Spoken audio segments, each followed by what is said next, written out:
Telugu star hero Allu అర్జున్ను పోలీసులు arrest చేయటం రెండు తెలుగు రాష్ట్రాల్లో సంచలనంగా మారింది.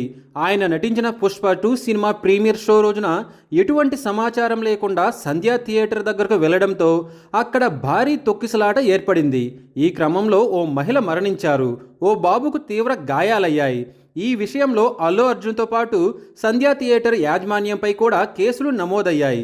ఈ ఘటనలో అల్లు అర్జున్పై ఎఫ్ఐఆర్ నమోదు కావడంతో చిక్కడపల్లి పోలీసులు ఆయన్ను హైదరాబాద్ నివాసంలో అదుపులో తీసుకున్నారు. ఈ కేసులో నటుడు అల్లు అర్జున్ను చిక్కడపల్లి పోలీసులు అరెస్టు చేసి భారీ భద్రత నడుమ స్టేషన్కు తరలించారు. ఇక ఆయన బెయిల్ విషయంలో పెద్ద డ్రామానే నడిచింది. నాంపల్లి కోర్టు అల్లు అర్జున్కు 14 రోజుల రిమాండ్ విధించింది. దీంతో అల్లు అర్జున్ హైకోర్టు తలుపు తట్టారు. అల్లు అర్జున్ తరపున లాయర్ నిరంజన్ రెడ్డి రంగంలోకి దిగారు. అల్లు అర్జున్ తరపున లాయర్ నిరంజన్ రెడ్డి హైకోర్టులో పిటిషన్ దాఖలు చేశారు. Niranjan Reddy lunch motion petition దాఖలు చేశారు. వైసీపీ అధినేత మాజీ ఏపీ సీఎం జగన్ అక్రమాస్తుల కేసులో నిరంజన్ రెడ్డే వాదించారు. ఆయన వైసీపీ ఎంపీగా కూడా కొనసాగుతున్నారు. హైకోర్టులో నిరంజన్ రెడ్డి లేవనెత్తిన పాయింట్లకు ప్రభుత్వ తరపున న్యాయవాది దగ్గర సమాధానం లేకుండా పోయింది. ఈ కేసులో 11వ నిందితుడిగా ఉన్న అల్లు అర్జున్ను అరెస్టు చేయడం దారుణమని నిరంజన్ రెడ్డి కోర్టుకు వివరించారు.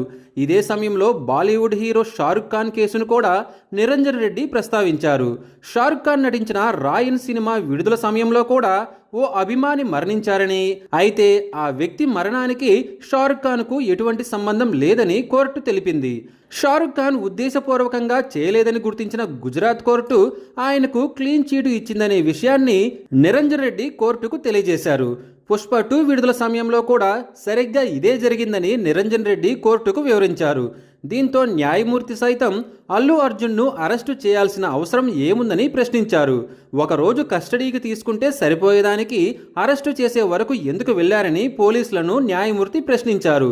4 వారాల మధ్యంతర బెయిలుతో పాటు 50,000 రూపాయల పూచీకత్తుతో పర్సనల్ బాండ్ మీద విడుదల చేయడం జరిగింది.